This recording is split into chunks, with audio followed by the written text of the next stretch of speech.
would like started the to hear recording. it. I'm sorry? I've Would started like the a copy of it. Noah will be recording it. So challenging.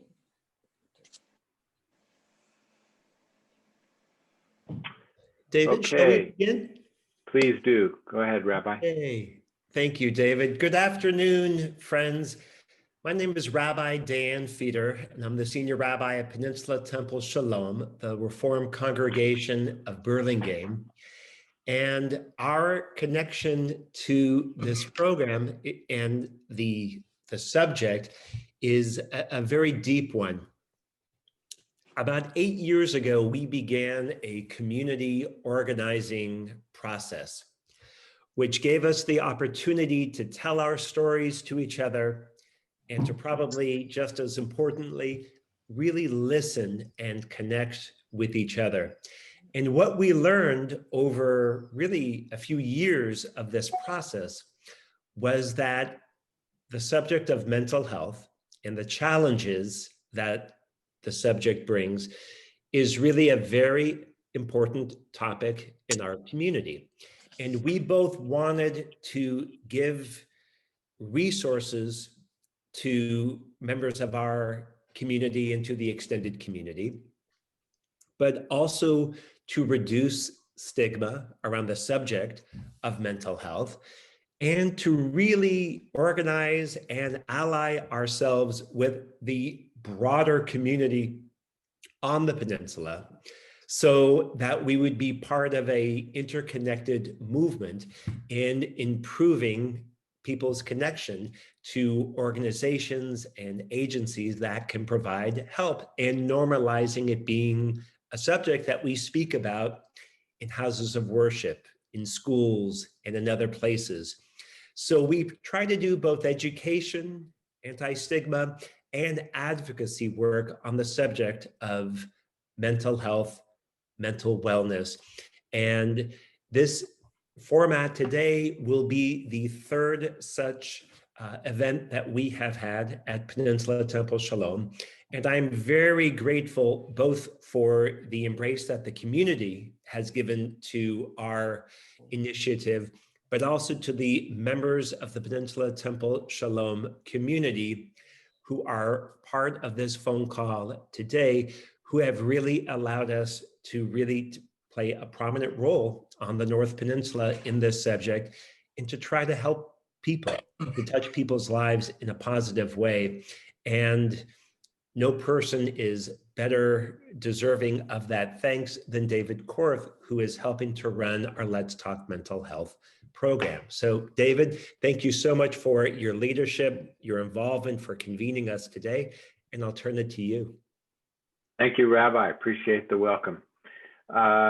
So welcome, everybody. We are quickly growing in participation. We're almost up to 40 participants. I know that this will be our third virtual Let's Talk Mental Health community conversation. For the years preceding, we all were hosted at Peninsula Temple Shalom in Burlingame and continue to be grateful to the synagogue for sponsoring and supporting this initiative. Today, we are very fortunate to have with us three speakers who are individuals who are a part of the National Alliance on Mental Illness, or NAMI, in San Mateo County. And they are part of a program called In Our Own Voices. Each of them will be sharing their stories and their wisdom so that we can all learn and be inspired. This will be the third time that we have had guest speakers from this program as a part of the Let's Talk Mental Health Community Conversation series, but the first time that we'll be hearing from these speakers, who I'll be introducing in just a moment. First, I'd like to introduce Noah Cohen, who is the Wizard of Oz behind the scenes, who is going to help us manage our Zoom meeting and process. And Noah, are there a few pragmatic cues you'd like to give us before we get started? Yes, David, there certainly are. So throughout the call, when we have our guest speakers making their presentations, I'm going to ask you all to mute your microphones so that we can hear their presentations uninterrupted. However, while they're making their presentations, if you have something, a question you'd like to ask, I'm going to request that you type it out in the chat. You can do that directly to me, Noah Cohen, or you can just chat it to everybody, but I will manually write that down or just keep track of it in the chat so we know that when the Q&A period comes along that we'll address the question. Another opportunity to address questions is just simply during the Q&A, you can choose under participants, you can choose the raised hand option so we know to call on you and just hear you right away. Or you can, once again, during the Q&A, you can also just chat during that time and I'll make sure that we'll get to your question. No, just in case there is anybody left in the world who is not quite sure how to enter something in the chat, could you share with us the process for doing that? Yes, at the bottom of your screen, you're going to see probably the two important things for you today are the participants button, which has like two people, kind of one big, one small. If you click on that, you'll see an option to raise your hand. And also if you do, that'll be effective during the Q&A session. While we're doing the presentations, we're going to let those run uninterrupted. But during the Q&A, certainly you can raise that virtual hand. And then secondly, if you want to chat, there's a button right kind of in the middle of your screen that looks like a kind of a circle with a little arrow below it. And that you can click on chat to open up a window and type a comment to that I'll make sure gets addressed during the Q&A session after the presentations. Very good. Thank you for that, Noah. All right, so for the rest of you, let me do a quick overview of how our agenda is planned for today. In a moment, will be introducing our three speakers, and then we have some prepared questions that I'll be asking each of them. Each will respond to the first question, and when all three respond to that, we'll go on to the second question, a third question, and then finally a fourth question, and each will have about 5 minutes or so to respond to the prompt that I ask them. After this, we're going to open up what we're calling the Q&A, question and answer period of our agenda. And that's where between Noah and I will either read out or call upon somebody who has entered a question in the chat or have simply raised their hand. And again, by doing that, if you click on the participants and then the bottom of the list of participants on the left in my screen anyway is the raise hand function. And if you click on that, it'll be as if you are raising your hand as opposed to just physically raising your hand like that. So with that, thank you very much, everybody. And so I now would like to formally introduce our three speakers. We have with us Tom Curran, Mei Chen, and Calvin Shelton, all of whom are formal members of NAMI and have been trained in the In Our Own Voices program. I think, Tom, I would like to kick it off with you today and ask you to share with us, if you will, what we have referred to as the dark days. Tell us a little bit about your story and your experience with mental illness, if you will. Tom? Yeah, well, I wasn't diagnosed till I was 56, which is pretty late in life. But I was able to accept it pretty well because I remember times when I was young that I'd go through these periods of, well, I didn't know it at the time, but mania and depression. And the problem I had is I was self-medicating for decades. And I got to a point where I gave up all my drugs and alcohol. Right in the middle of a Zoom conference, I'll get back to you. Oh, Calvin, it seems like your mic is on. Calvin, could you mute your mic, please? Until it's your turn to talk. Thank you. Go ahead, Tom. Okay, once I got clean, I got rid of all that self-medication. I went into a real manic state. and I was very unpleasant to live around. Although I felt high, I didn't know there was anything wrong.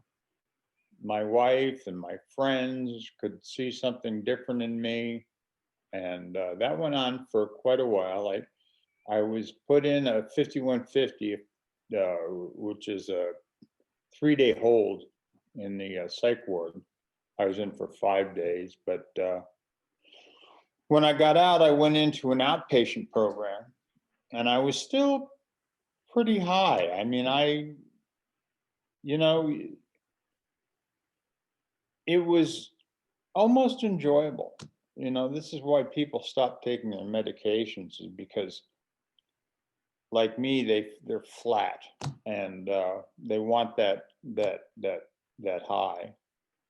But then I went into this severe depression, lasted for months. Now, I wasn't like, some people get real depression and they can't get up, they can't get out of bed, they can't brush their teeth, they can't shower. But I didn't have any of that, thank God. And I went into this terrible depression until they finally got my medication all squared away. But that was the darkest time. And I was in meditation one time, and I realized there's no mistakes in God's world. So there must be a reason for me to be like this. And I realized that I have an opportunity to help other people that have depression or that have some kind of other mental health condition. So then I got involved with NAMI. My wife got me on the NAMI program. She started teaching a family-to-family course. And then she suggested I take this in our own voice education. And I've since taken another peer-to-peer group training. So I'm able to give back to the community, which makes me feel good. You know, whenever I can do something for somebody else, it makes me feel good. So that's great. I really appreciate your sharing that. I want to encourage those who are listening in with us today that as our speakers are speaking, if a thought occurs to you, that something you resonate with, or a question that comes up for you, please write it down. And if you can, enter it into the chat so that we can revisit each of our speakers. Tom, thank you for kicking this off. Really appreciate it. May, I'm going to ask if you would like to tell us your story. And May, is your microphone muted? I'm not hearing you. May, are you there? Oh, there Can you you hear are. me now? Now we can hear you. Hi, May. Hi, everybody. Before you tell us our story, tell us why you're wearing the mask. I wear the mask because I want to proactive and advocate for the community. Now, wearing a mask is part of our life during this COVID-19. Even COVID-19 has the solution like a vaccine. We still need the mask to protect ourselves, protect our loved ones in the house, in the community. Mask is a must. I want to make a statement of that. And Appreciate your making that statement. Thank you so much. Right now, and now, please share your story with us. Yes, my name is May, and I started with the life challenges after I deal with loss of my dear sister. She's a mother to me and best friend, everything to me. But I don't know how to cope with it, and that's how the challenges in life happen. And if I have to describe my dark day, it is like a tsunami. It's one moment I have everything, the next moment everything is gone. And I'm drowning in the ocean. I don't know what to do. And it just spiraled down. A typical day will be anything that interests me would no longer interest me. I'm a social person, I'm people person, but I would not like to receive any phone call or talk on the phone, or communication is cut off. I isolate myself. COVID-19 is a very good example of how I feeling during that dark day. Is restriction. I put on myself and I isolate myself, and I don't know how to get help. That kind of a situation I'm in. May, thank you very much. And Calvin, would you tell us a little bit about your experience?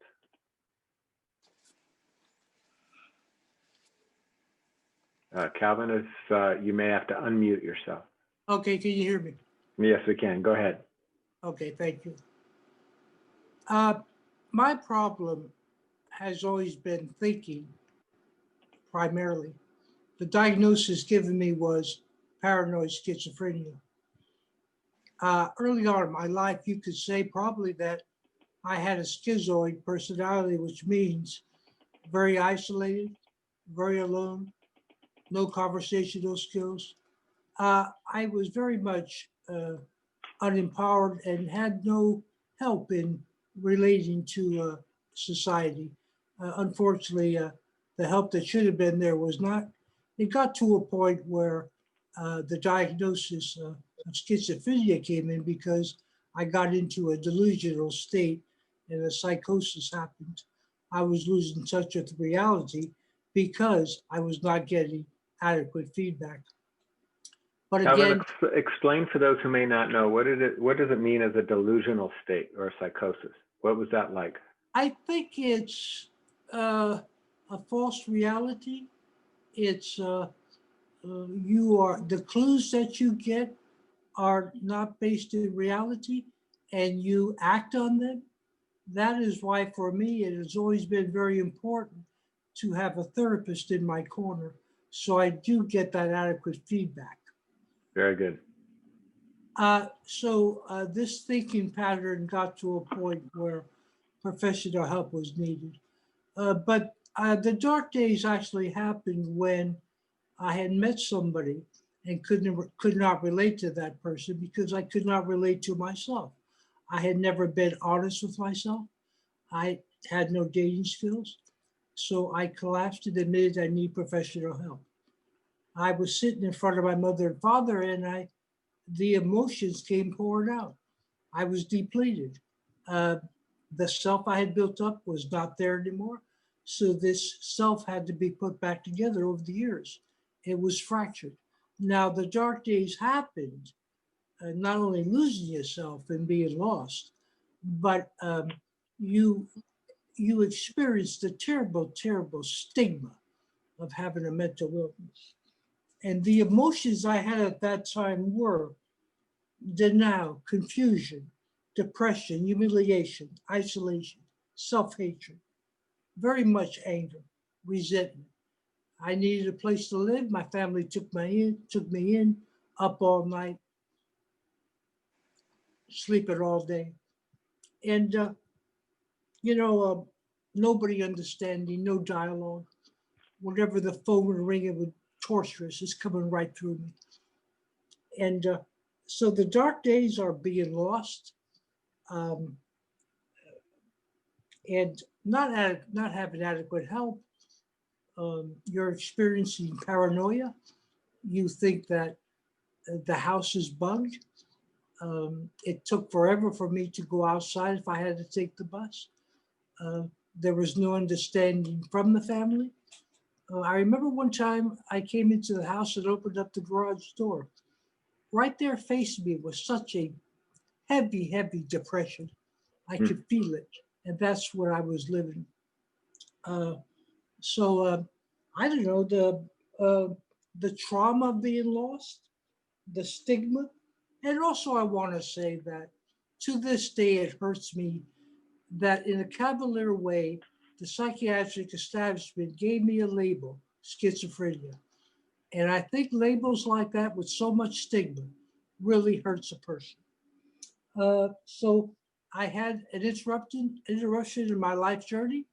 I got into the Kamenar rehab program. Also, when I came into the system, it was the medical model only. I finally got some role models when I heard about the recovery model coming in from the National Institute of Empowerment Center. And I finally had Dr. Daniel Fisher and some other people. I had some role models finally. You have to realize there was no Google search on computers, but I did find out about the recovery model, and I was able to go through the process of recovery. I worked for Kamenar for many years. I now work for NAMI, and I'm on the board of Heart and Soul. I have Section 8. I live in the community. So it's been one step after another into an area of what we call the area of wellness. Thank you very much. I'm going to hold you off at that point because you're now giving us a great segue into the next question, which is for all three of you. And Calvin, remember those where you were heading, because I'm going to come back to you. Tom, I'm going to ask if you would tell us during your troubled times, both past and maybe even present, if there are any concurring or reoccurring is really what I meant to say, reoccurring incidents of mental illness for you, what helps? What helps you during these periods? Tom, I'm going to ask you to speak first. Yeah, I don't have any reoccurrence. I haven't since they dialed in my meds, and I take quite a few. And like I mentioned, I feel flat. I don't have highs. I don't have lows. I really don't have the joy, but I don't have that depression either. So I would do anything to keep away from that depression. But what's happened to me is good. I'm able to share about my particular situation, and I find that I'm not alone. There's a lot of people that have some sort of mental health condition. It's about 20% of the population that have mental health conditions, but when you get into alcohol and drug abusers, then it jumps to 50%. So, and you mentioned you had some involvement with substance abuse as well. Is that correct? yeah, That's what you meant by self-medication? right, exactly. And I joined AA just before I had my psychotic break. As I mentioned, it was because all the drugs and alcohol were taken away from me, and I couldn't think straight. So I've got over that, and like I say, I'm able to help other people, and that just makes me feel good. Like I said, it's a wonderful way to live, to be able to do things for other people, to help people. So with my AA community, I'm a speaker sometimes at meetings, and I share my story, and inevitably somebody will come up after the meeting and say they have or they know someone who has some kind of mental health condition. So I'm able to explain to them about NAMI and how they can get help through NAMI, and you know, it's always so appreciated. I have people come up to me weeks later and tell me how much they appreciate my guidance in that respect. So I guess that's about all I had to say on the subject. Thank you. I'd like to go back for just a moment. When you talked about having a psychotic break, I think a lot of us are very familiar with that terminology, but what's it like from the inside? What goes on during a psychotic break?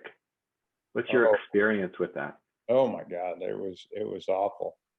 I thought I was the Messiah. I checked myself into a hotel, and I went looking for the pool to see if I could walk on water, and that's what prompted the call to the police, and they brought me into the hospital, and they transferred me over to the psych ward. But yeah, it was just unreal. I couldn't believe what was going on when I look back on it. Mhm. At the time, it seemed to make sense, but looking back on it, I know I was just out of it. It's really scary looking back. At the time, it was such a high feeling. Mhm. I welcomed it. And you But- mentioned earlier that's the reason why some people don't stick with their meds, is because they like that high feeling. Exactly. Yeah, like I said, because of my meds, I feel flat all the time. And like I said, people get off their meds because they want those. And what keeps you motivated to stay on the meds? Because I don't want to go into that depression again. It was just horrible. I don't know. It was the worst experience I've ever had. That depression was just so awful. That keeps me on the meds because I don't want to go through that again. And I don't want to go off my meds because I'm afraid of that depression. It really affected me for months. Well, thank you so much for sharing all of that. May, what helps you? When we spoke before, you talked a little bit about having a toolbox. You want to share with us what helps you when things go bad? Yes. What helped me is I, at that time when in my dark days, I don't know what I should do. So I even have a suicidal thought come, and the whole world is go against me. So that's the only way, and I will follow my sister. That's what I was thinking. Outside appearance, to everybody, I'm normal and I act normal. But in the mind is torture, is breaking apart, is dark hole like that. What really helped me is my upbringing, traditional value and background. Luckily, I keep these 5 things no matter what. Avoid killing, avoid stealing, avoid lying, avoid committing adultery, and avoid intoxicate. Because of these 5 things, I never go into the dual diagnosis, which involve with substance abuse. And I never lie, so I have clear conscience. I never steal, so I'm not a criminal. But even then, the hospital, they try to stick with 5150. 5150, yes. Yeah, but they cannot issue that because they have nothing to go against me. But am I having a healthy brain? No. So I'm frustrated, and I was giving medication that has side effect, and I have to go through these several medication. But inside of my mind, I'm aware of what is going on, and I'm a long-term practitioner of meditation. So being self-aware, that really helped me. And one time at the doctor's office, while I'm waiting, I come across a advertisement saying that there's a free class offering as a peer counselor. So it's free. And at that time, I could not work. So I used that time to go and educate myself and want to learn what is going on in the mental part. Physical, we see broken, we know how to fix it. But mental part cannot. It come and go. It is like COVID-19, invisible. It can creep up just like that. So with those classes I take, it gives me the understanding. And with the understanding, and I put it in the toolbox. For example, there's a WRAP program. It's called Wellness Recovery Action Plan, WRAP. That is one tool. And there's a, mental first aid class. You can spot a person the sign and the symptom of a person want to committing suicide. And you, one who trained, taking that class, be able to help and send to the right resource and get help. And NAMI, peer-to-peer class, family-to-family class, these classes educate us, about different kind of the all spectrum of mental illness. And from them, I learned 90% of the mental illness is recoverable. 10% is born with retarded conditions. So 90% all of us be able to recover if we know how to use the right tools for that situation. So not just one skill in the toolbox. It need to have many tools. And I would like, what has helped me is the education, the knowing what is going on, and then willingness to take the action, to accept the situation that I am in, and how can I make myself better? How can I help my loved ones, family, not worry about me? How can I contribute back to the society with the lived experience, with the knowledge that I gain? And these are giving me a sense of purpose, a sense of meaning in life, to live a healthy life. I may not be the same May 10 years ago, but I'm starting new chapter, and I no longer, multitasking, high achievement, but I do it in my own way, in my own pace, even baby step. At least I'm moving forward, not moving downward.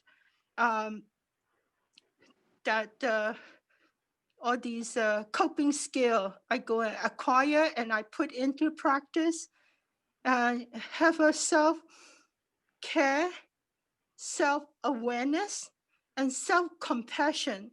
Be kind to the mind, be kind to myself, because I've been giving up to people around me all my life. I didn't have time to take care of myself. I was dependent on my sister, and my sister got a pneumonia, and then she just gone. And now I can relate, that could be one of the virus, like COVID-19 took her life away. And it's so sudden.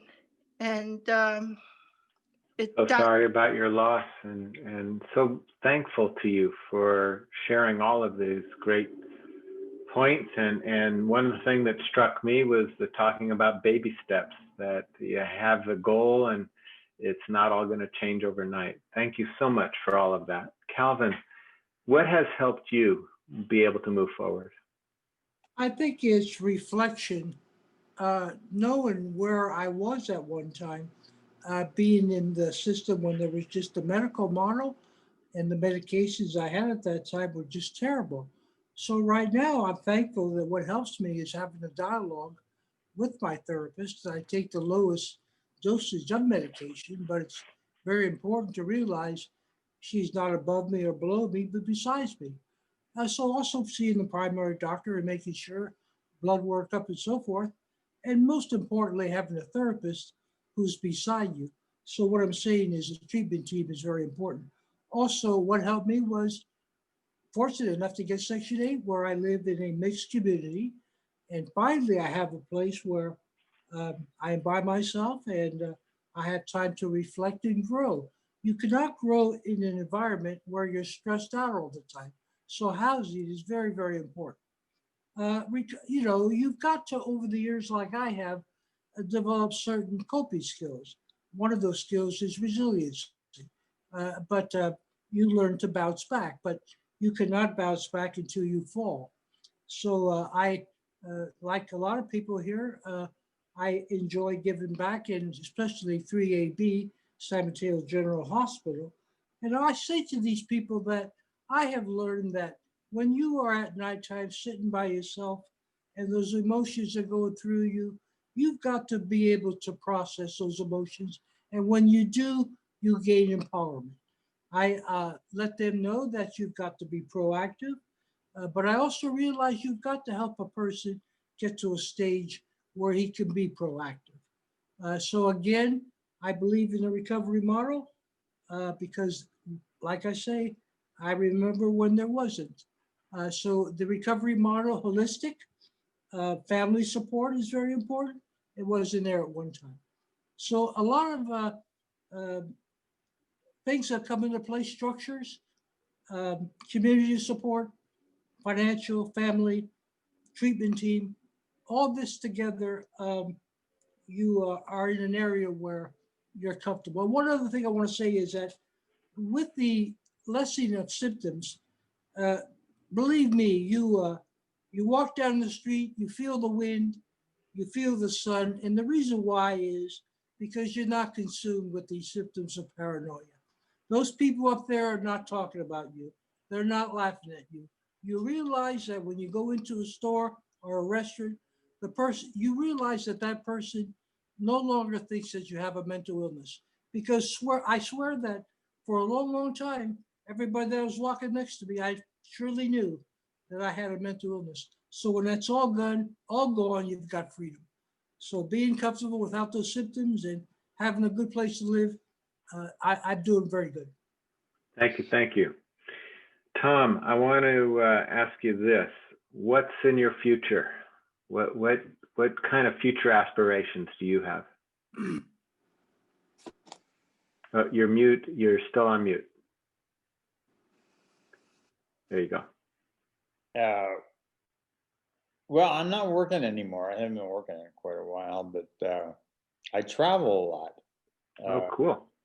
And this COVID thing has kept me homebound, but I'm looking forward to a day when I can keep traveling and enjoy the world. Once COVID is over, what's your next destination point? We're going to on a cruise in Europe, and then the Middle East, Israel. So I'm anxious to go to Israel. We'll go to Jordan. I've never been to the Middle East. My wife has, but yeah, that's very interesting. I'm really anxious to go. So are you doing some reading and so forth to familiarize yourself with the area? What's that? Are you doing reading and preparing for your trip? I never prepare for trips. I just enjoy it as it comes. All right, fair enough. And aside from travel, you talk about giving back to the community. Do you plan on doing more speaking and being a part of the community in other ways? Oh, absolutely. I'm lucky enough with AA to be able to sponsor people, and that means bringing them through the steps and teaching them how to do the steps. I only have one sponsee now, but I've had, over the last 9 years, I've had dozens and dozens, but unfortunately, they don't stick around. What does it mean to be a sponsor in AA? Well, that's teaching the people to go through the AA is a 12-step program, which helps you reevaluate your life and find out what's important, like finding a higher power. I couldn't do this by myself. If it wasn't for God, I don't know where I'd be. But anyway, in being a sponsor, you're there to talk about all the problems of the day. People call their sponsors when they have a big decision to make, and they talk to other people. They make phone calls. It's just to help people out and show them the way. You know, we lead by example. It's attraction rather than promotion. Mm-hmm. Sounds like an important role, and gives you a sense of purpose in the community, which I'm sure all helps it's a two-way benefit. It's you're helping others and you're helping yourself. That's wonderful. Absolutely. Yeah, it helps me as much as it helps everybody else. And you know, May and Calvin both touched on this, but my wife teaches a class called Family to Family. Tell us about that. Yeah, if anybody's got a relative, usually children, that have some kind of mental health condition, they can get into this family. It's on Zoom right now, but it was in person, and it's an 8-session program, and it tells you, like, I teach a peer-to-peer, and it shows you how the brain reacts and gives you options on how to handle these things. So it's really invaluable. And if you're interested, just get a hold of NAMI, and when they have the next course, jump in. Very good. Thank you so much for that. May, what's in your future? My future is I will continue educate myself and advocate for those who cannot voice and who don't know how to stand up for their rights, and stigma against them. Also, be a mover, legislative, government. They need to know about mental health sufferer, what kind of challenges they have, because when government provide fund help, they cannot just tailor with one cookie cutter. It will be different. For wheelchair people, it will be wheelchair model. But same thing with mental challenge area, is custom, case by case, with illness by illness. So I want to be the one to inspire people to educate themselves and make policy, be part of the making policy, so it will be affect betterment of the next generation, or even the very near future. So I give you example. Great aspirations. Great. Go ahead. One example will be San Mateo County is doing the internet online connection. I'm part of an advisory committee for elder group, and teaching them how to use computer, cell phone, and be connected instead of isolation and exclude themselves. So that's one of the example. So I will continue and be part of community as a community leader. I'm the only Asian health ambassador for the San Mateo County now. That is one of my accomplishment in the health, mental health area. And there are a lot of things that we need to do. And so I encourage, even go to the 3AB patient client, ask them to get well, get out from there, and share with their lived experience, and teach other, and don't see mental sufferer as a crazy people. It's not crazy. It's a chemical imbalance in the brain. In that situation, it can be affected by environmental, and like in my case will be family, friends, they make bad choices. And with those consequences, they flash on me. I cannot run away from it. I get wet, but I make sure I'm not drowned with their consequences. But I want to make things better, like elder abuse, mental abuse, financial abuse, all these. Especially in Asian community, we tends to be quiet. We take things because it's very embarrassing. It's a big stigma. So I want to be part of those, wonderful, awesome leader right now in the community. They try to advocate for the on behalf of Chinese Asian community, and I want to join them. And I myself have to qualify.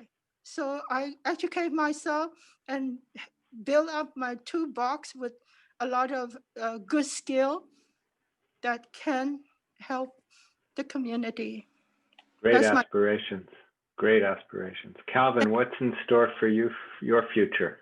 Well, I think trying to develop a long-term relationship. I think maybe going to the senior center and meeting somebody my age and maybe start some card games. I think possibly getting into an area where I can relax more with and not be too serious. I think trying to keep my coping skills and good attitude and keep on giving back on teaching the classes I do, and especially speaking. I know the system from A to Z, and it's good to be able to give back. So my aspirations are to still keep healthy, and I know what to do that, and it's to go along the path I'm going along at this time. And if it doesn't go, I know I can handle it. So like I say to the people I talk to, when you gain that empowerment, they can't take it away from you. So that's about it. That's great. Thank you. Now, as our last question for each of you, I'm actually going to ask a different question for each one of you. First, Tom, I'd like to ask you a broad question. You could answer this any way that comes to mind for you. What do you want people to know about mental illness? Tom? There we go. Yeah, I'd like to have people understand that this is, like May said, this is a chemical imbalance, and the stigma that surrounds mental illness is awful. You know, in this peer-to-peer class, we teach all the ways that people used to think about mental health conditions. And they used to put people like me in these, they used to call them insane asylums. And there's a way to get out. There's a way to get free of that. The stigma that surrounds mental illness or mental health conditions is just so horrible. People just don't understand. And I'd like to see people get a better understanding, and they can through NAMI, they can through these family-to-family courses, they can through the peer-to-peer courses. That's what I'd like to see happen. Very good. Thank you so much. May I have a different question for you? If you were to run across somebody who themselves was experiencing great sadness, perhaps thinking about suicide or having other symptoms of mental illness, what advice do you have to those folks? I would tell them that one bad chapter in the book does not represent it's a bad book. One good chapter in the book does not represent it's a the best book.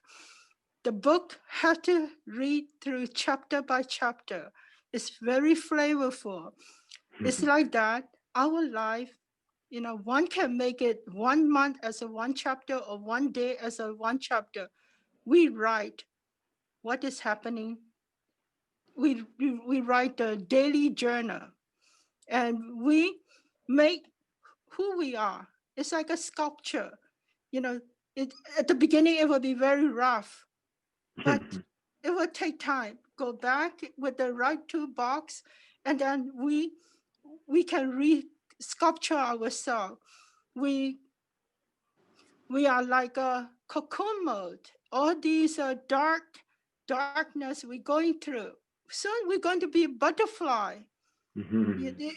This cocoon mode is time for us to educate, you know, like energize ourselves. We are cocoon. and soon we can become a butterfly. And there are also toolbox that I would like to share with them. And it should be any kind of a toolbox skill should be safe, fun, and free. For example, sunlight. It's a lot of vitamin D. It's free and it's safe.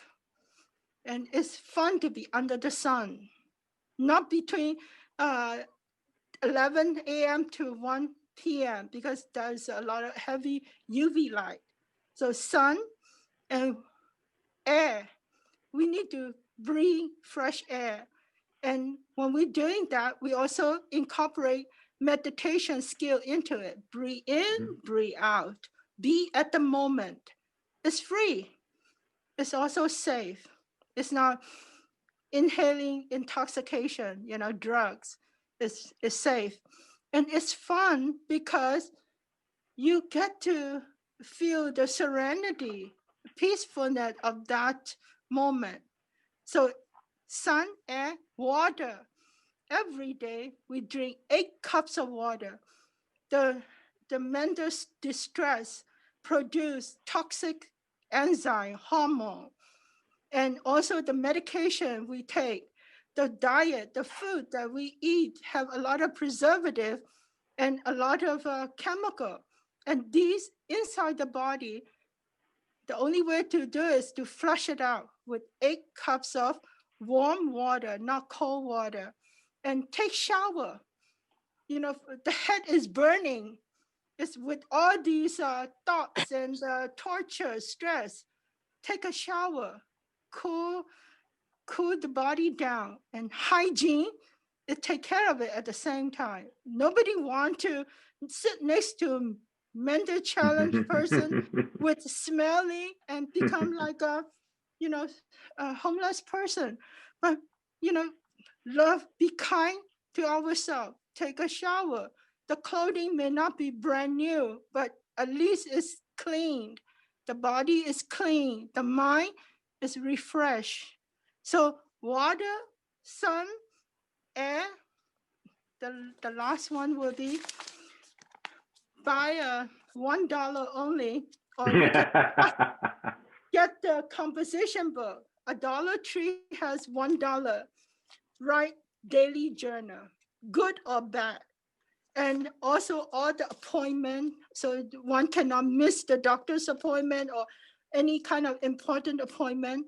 And also our emotion, frustration, happiness, write it down, good or bad. All the chapters. Yes. And when is this book end? When the time May die, it will be May. And it's also a eulogy book too. What I want, what I don't like, everything is in here. And for me, composition book, 1 year is one book. I just tuck away. Wonderful. And that's Be how the author of your own story. I love it. Yes. So I tell those who are in the mental pain, hang in there, and you are special. We born out of father and mother love. We are somebody princess, a queen or a king. If a family, husband and wife, they are king and queen in the family. And everyone, we are special, we are unique. So I would love to tell them, accept. First, do not be in denial. Even when we are in flu or we in the toothache, we have to suffer this pain. But believe there will be a better day tomorrow. It will never be raining all the time, never be dark all the time. But during this difficult time, how can make negative into positive with the coping skill and look for positive, look for things that we are grateful for. Daily gratitude, the attitude is you, very thank you. important. Gratitude is very important. Those who practice gratitude tends to be kind, tends to be able to cope with the life challenges and be able to move on, and with the Wonderful with the wisdom. meaningful. Wonderful wisdom. Thank you. And there are many comments in our chat just appreciating all that you have offered. And Calvin, I wanted to give you an opportunity. Many of those who are listening today with us are family members of people who live with mental illness, some of whom haven't found the light that the three of you have talked about today. And I'm wondering, what words of advice do you have for either family members or colleagues or friends of people who are experiencing mental illness, but they're not quite sure what to say or do to help? What are your thoughts? Well, some thoughts. I think it's a very sensitive area, and I think that you don't want to make the individual defensive. I mean, just being there and listening, active listening, and how can I help? Would you like to go for a walk? It's, I think also that when you talk to an individual, don't talk to him like he's a child or she's a child. Don't talk to them like you're talking to a diagnosis. Let the person know that I have heard that, I wonder if you heard, that there's such a thing as a treatment team. Have you thought about consulting a therapist? He would be with you on the journey. Have you do you have a dialogue? I was just wondering, you're saying to this individual, how do you, are you okay with your medication? And also I want to say to this individual, the person you're talking to, it must show courage of what you're doing. I don't know whether I can do it. I am not here to tell you what to do. I am here to listen. I'm available anytime that you want to talk. If you want to go to a walk. But also I want to say to you, I've heard that they have what they call a recovery model. And I've heard some people that have gone through this model, and it's steps to recovery. Have you heard about it? So in a way, you want to say to the person, try to give them hope, try to give them encouragement without putting them into a corner. You want to give hope to a person in a way where if they want to grab on, if they are ready. Also, you want to say that whenever you're ready and you want to talk to me about anything, I am here. You also may want to say to them, I've experienced panic attacks. You know that because I got a bill and I was very scared. I just wanted to let you know about that. So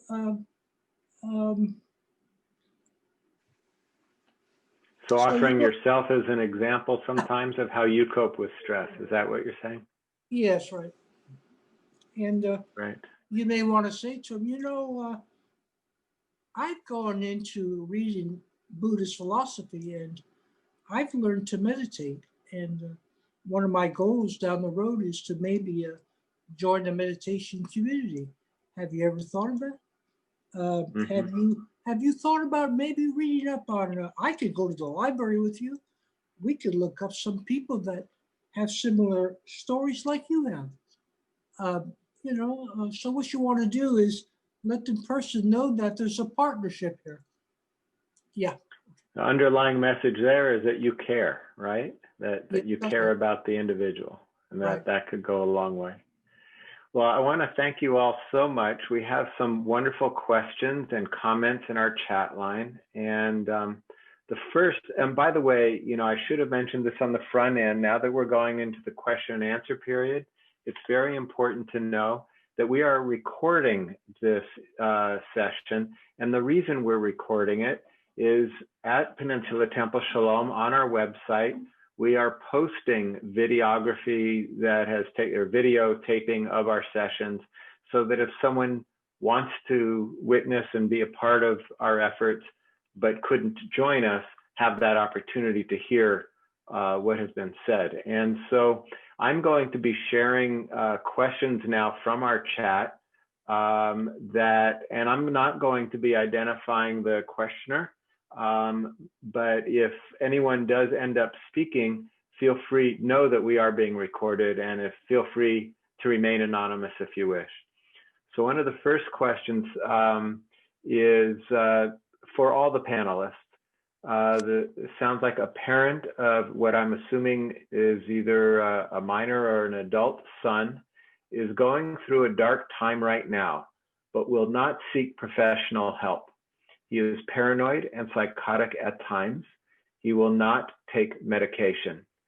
We are paying for his apartment, and he is now living alone. He will not talk to us very much. What thoughts do you have as panelists? What should we do to try to help him? Kind of goes to that last question. Is there anything that any of you might advise this parent? I think, I don't know whether this parent knows about NAMI, but one of the things that the motto NAMI has is you're not alone, you're not alone. I hope that this person would be able to take the family-to-family course where she could learn from other families the difficulties and the roadblock that she's experiencing. So what you're saying is you're not alone. You're speaking to the parent here that you're not alone, right? Well, the parent has to realize that NAMI is letting them know you're not alone. Mm-hmm. You can get support because other families are going through what you're going through. So again, it's how do you get the individual to cooperate? It's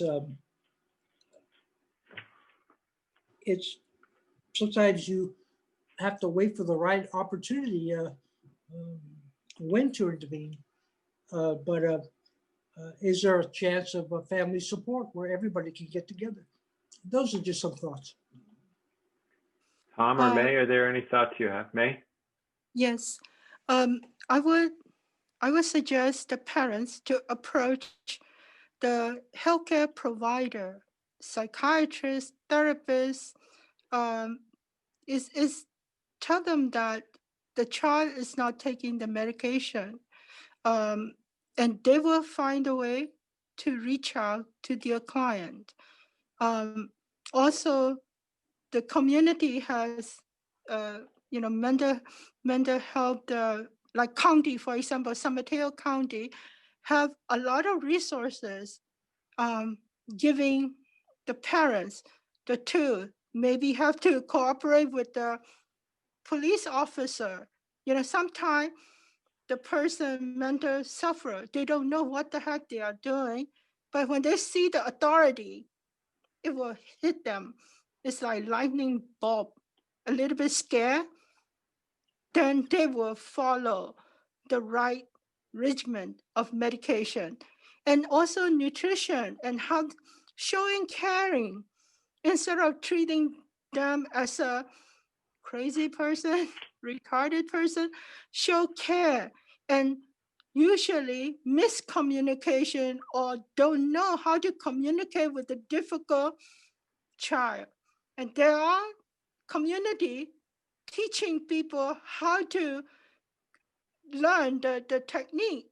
For example, Mona in Daly City, it's called Parenting Project.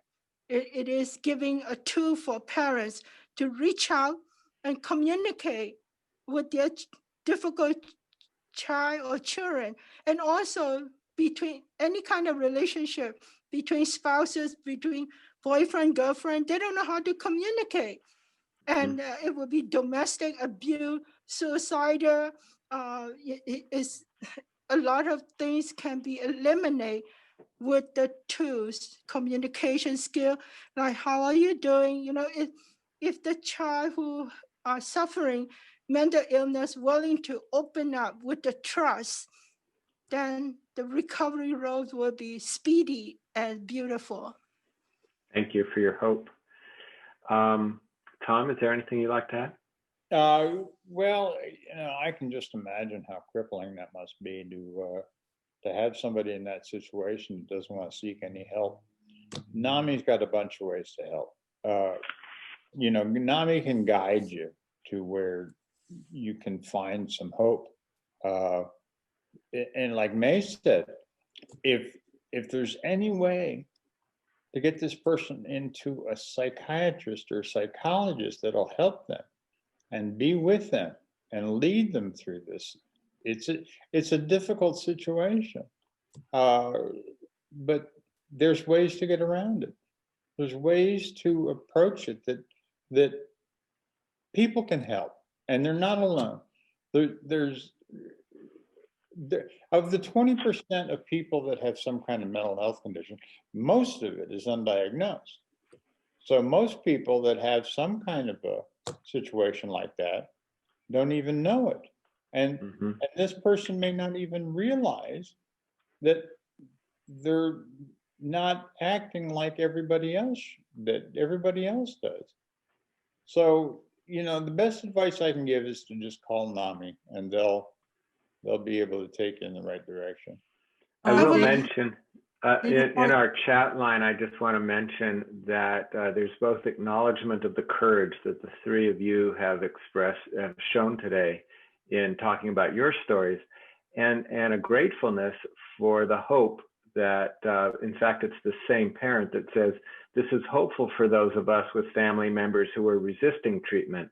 It's good to know that there is a path, at least for some, my commentary, a path out of the dark period. David, I wanted to say that the Family Services Agency located in San Mateo, I believe it has two programs now, one for bipolar and one for people that are dealing with psychosis. And I bring this up because these two programs are for young people. Also, when the person or the individual gets to a place where TAY, which is transitional age youth, there's Star Vista and there's Edgewood. These are places that help young people where that young person can have a community, family support, treatment, medical, schooling. What May said about the primary doctor maybe and other points where this individual, somebody may be able to lead them into an area where they could get support. Okay, thank you. Thank you, Kevin. Go ahead, May, and then I have another question related to this. Okay. I have one more answer for this. San Mateo County, even though I'm representing the NAMI as a presenter, San Mateo County is doing the pilot for people who do not step forward, saying that they're having problem with mental illness, or they themselves don't know. They know they are not normal. There's an app, the county trying to let people use it. It's discreetly, and you log onto the San Mateo County, and they have this app. You can go in and then anonymously, you don't need to disclose who you are, because people are afraid to get help. They don't want to lose their job. They don't want to stigmatize as a mental illness person. They're just going through a life challenge for a short period of time, can be recovered, but they don't know how to get help. So this app available is through San Mateo County Behavioral Health Services Department, right? Yes, sir. Okay. And parents of children who are suffering or parents who are suffering, go in there, and right now it's a pilot, it's free, and go in, and there are all kinds of tools and great suggestion. Direction. Yes. Thank you. So one of the takeaways that I got on this point is about, as a parent, not going through the journey alone, that there isn't always a clean and easy answer, and getting support from your community, from your clergy, from friends, colleagues, and from others, communities such as NAMI, that might be able to at least go on the journey with you, if not find those open opportunities to make a difference. I have a question from one of our participants who asked, whichever speaker wants to respond, what stands out in your mind as one thing that someone said or did that helped turn your story, that you found was helpful, gave you perspective? Well, Is there one thing? Go ahead, Tom. The way my psychiatrist gently brought me into this recovery was the biggest help. Now, I see my psychotherapist often, and I mentioned to him a few months ago that I didn't even know if it was helping me, but he does. He said he's seen a big difference in me. So that's what made me turn the corner, I guess. And of course, also the meds that he put me on helped me get square with myself again. How about Cal? Is there something in particular that stands out for you that someone said or did that helped turn the corner for you? Are you talking to me, David? Go ahead, Calvin. Yes. Okay. I think that realizing that there was somebody named a therapist that would be with you on your journey as a mentor, as a friend. It wasn't brought to my attention. I should have known this until later on. I think also is having a dialogue with your doctor where you are free to discuss different aspects of your medication. I think also I want to bring up NAMI, where when you talk about being of help, I remember when Helen was working for NAMI, and she had the awareness where she let me put together the peer-to-peer classes, and this gave me an opportunity to build up leadership skills. So it's the therapist, it's the being able to discuss honestly with the various doctors, it's having people that are aware of where you're at, where they could give you the space or maybe the little push that's necessary, but always being there by you. Okay. Great, Calvin. Thank you. May, is there something you wanted to add? Yes, what made me turn around? Before I still Something that someone said or did, yeah, that helped before you. I still in the dark. I don't want to give public speaking because I still under that stigma. What I realize is I'm no longer the 10 years or 5 years ago May. I have to accept who I am and one thing at a time. If it have to be baby step, I would do it. But that is still me. And so somebody gave you this advice? Yeah, it's one of the teacher. He would say, take a baby step at a time. If you injured right now, you cannot run anymore. Even the marathon, champion, they torn their ligament, and you are injured. You have to walk rehab, walk baby step. But that doesn't mean you can never become a champion again. It will take time, and do it little by little. So this question is for Tom. Tom, what support helps you most for both your sobriety and your mental health? Well, like I said, I find that the biggest support is from my higher power. I pray and meditate every day. Calvin says meditation is a big thing. You know, I couldn't do it. And with my fellows at AA, you know, all that support I get personally helps. And I keep saying this, I keep being able to give. It gets me out of it gets me out of my own self. I try not to think about myself, but you know, when I was still abusing, it was all I ever thought about. You know, it was just me. Now I can see where other people are more important than me, and so it's a great feeling. But like I said, the biggest thing, as far as support goes, is my higher power. I couldn't do this alone. And Tom, you talk about being a sponsor early on in your recovery. Did you have a sponsor? Oh yeah. Oh sure. Everybody has this. I mean, I have a sponsor. You still do. Somebody I can run things by. Somebody that I can talk to. Now we don't communicate as much. I mean, some people, it's mandatory to call your sponsor every day.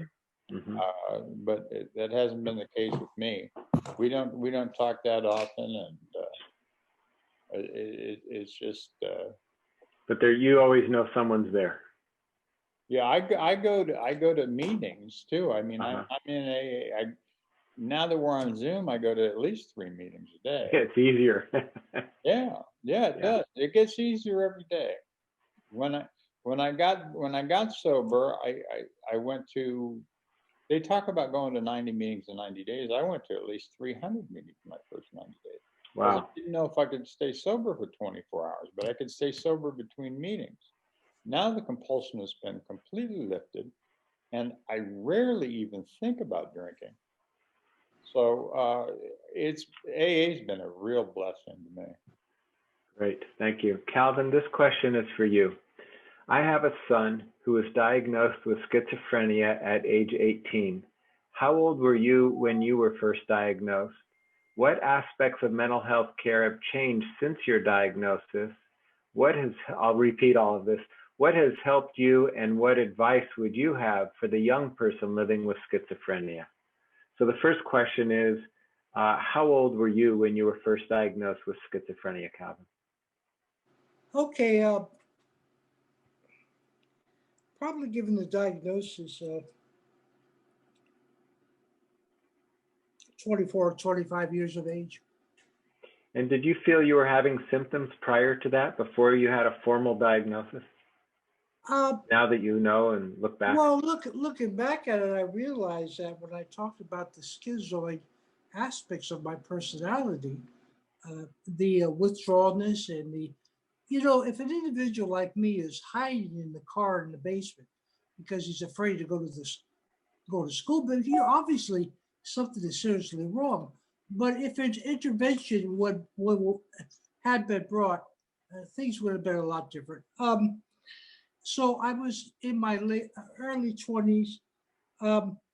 I did not have it in me to, or anybody else suggested that maybe, Calvin, we could do something to help you.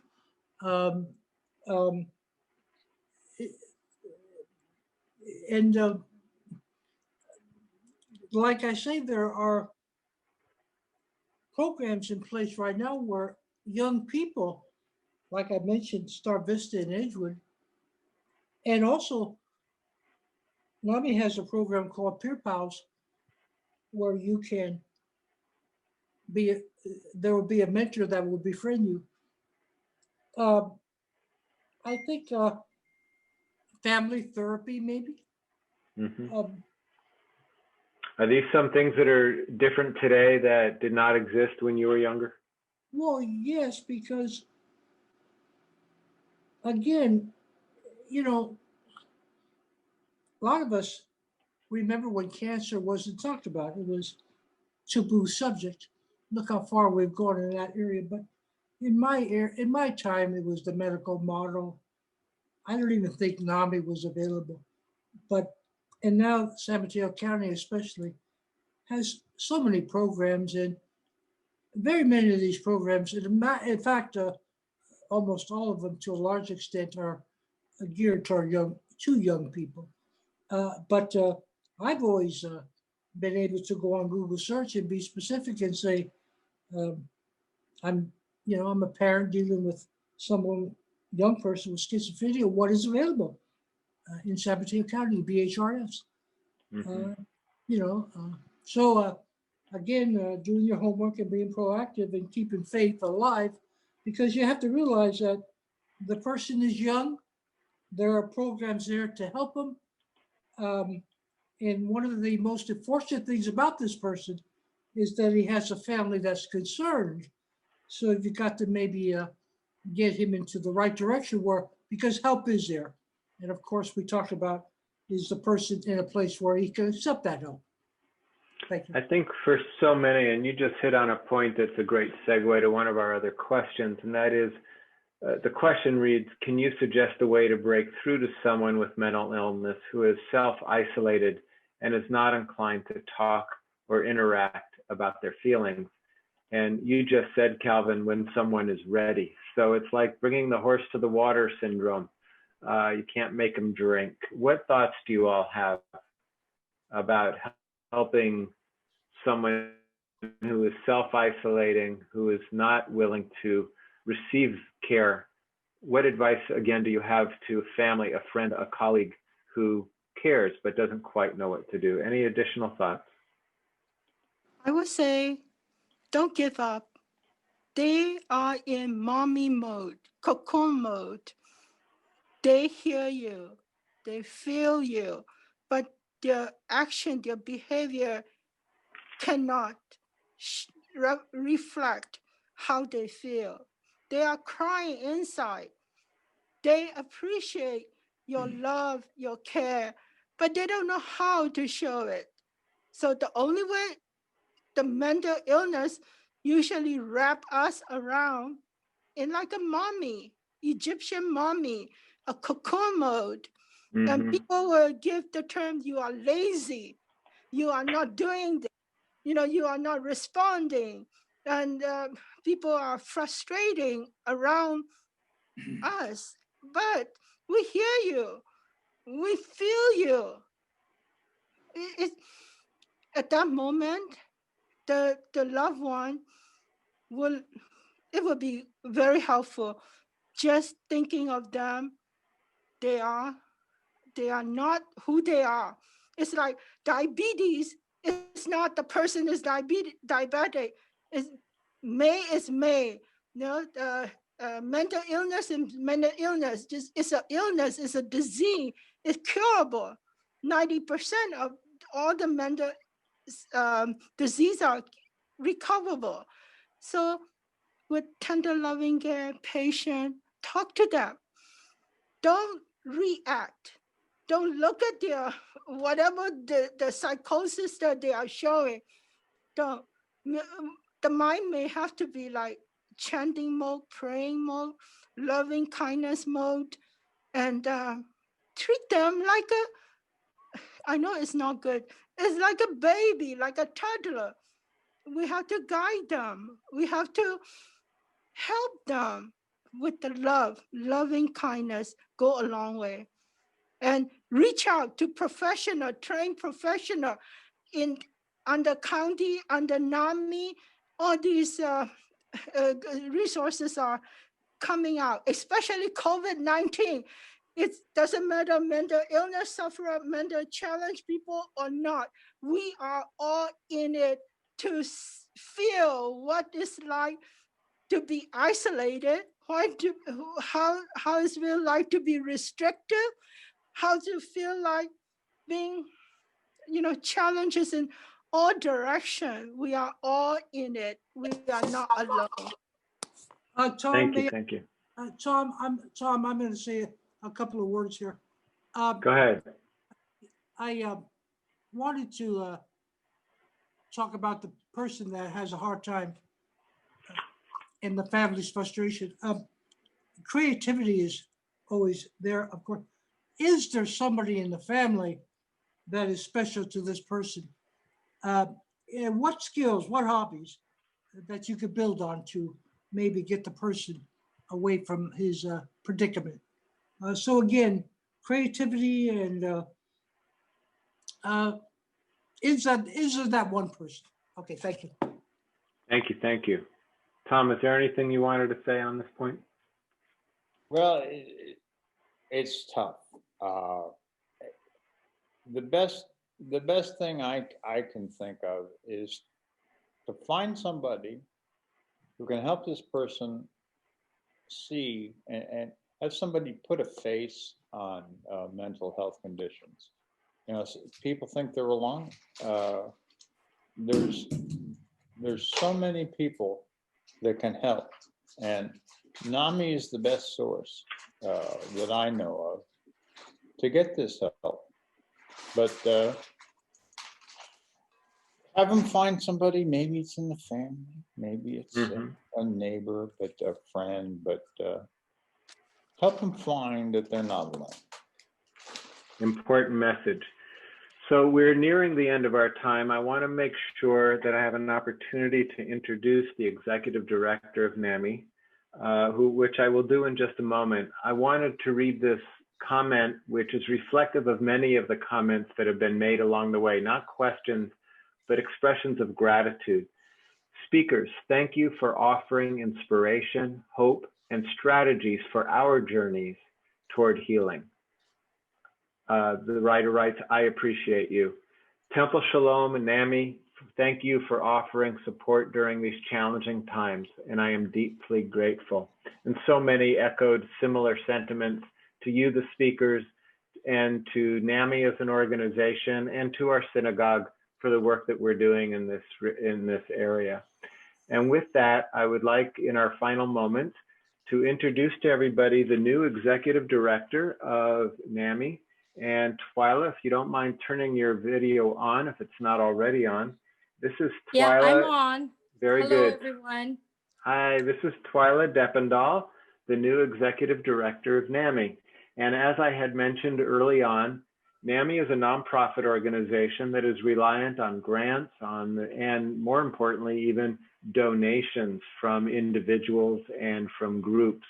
And if you have appreciated what has been offered today and all the resources that have been referred to, I'd like to ask Twyla if you would talk to folks about, if they are so inclined to donate financially and or with their time, what's the best way to do that?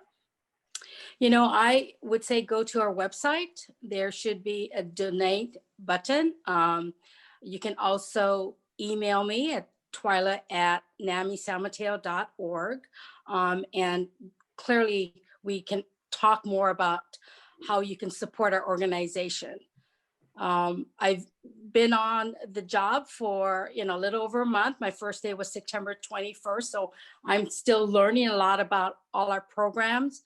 But with the three presenters, I mean, they really marketed and promoted our programs. These are our premier programs. And we would love everyone's support financially, or even just attending the training and spreading the word of the great work that we do. Thank you, and welcome to this new position. I know that NAMI is lucky to have you, and look forward to our continuing collaborations as we move forward. And thank you to our speakers again for donating your time today. Again, everybody, these were volunteer speakers. NAMI does not charge for this. And everybody, please applaud our show your video applaud for our speakers. Thank you. And lastly, I'm going to ask Rabbi Feeder once again to say some concluding remarks. Thank you, David. I think I speak on everyone's behalf. We are so deeply impressed and touched and grateful to our speakers, to May and Tom and Calvin. Thank you so much. Twyla, welcome to your sacred work, and it's such important work in our community. David, thank you so much for being our convener and moderator, and for asking such sensitive and beautiful questions to be both educational and giving us all a way to process such an important topic. I listened to our three main speakers. And it made me think a lot about our Bible, our book of Genesis, that has such important stories. And I'd like just to share a little bit of narrative in the context of the remarks that the three of you made. For biblical characters like Abraham and Jacob and Joseph in particular, they felt that they were part of a mission. They were in a covenantal relationship with God and community and family. And that didn't mean they were protected from all harm. It didn't mean only smooth sailing was ahead.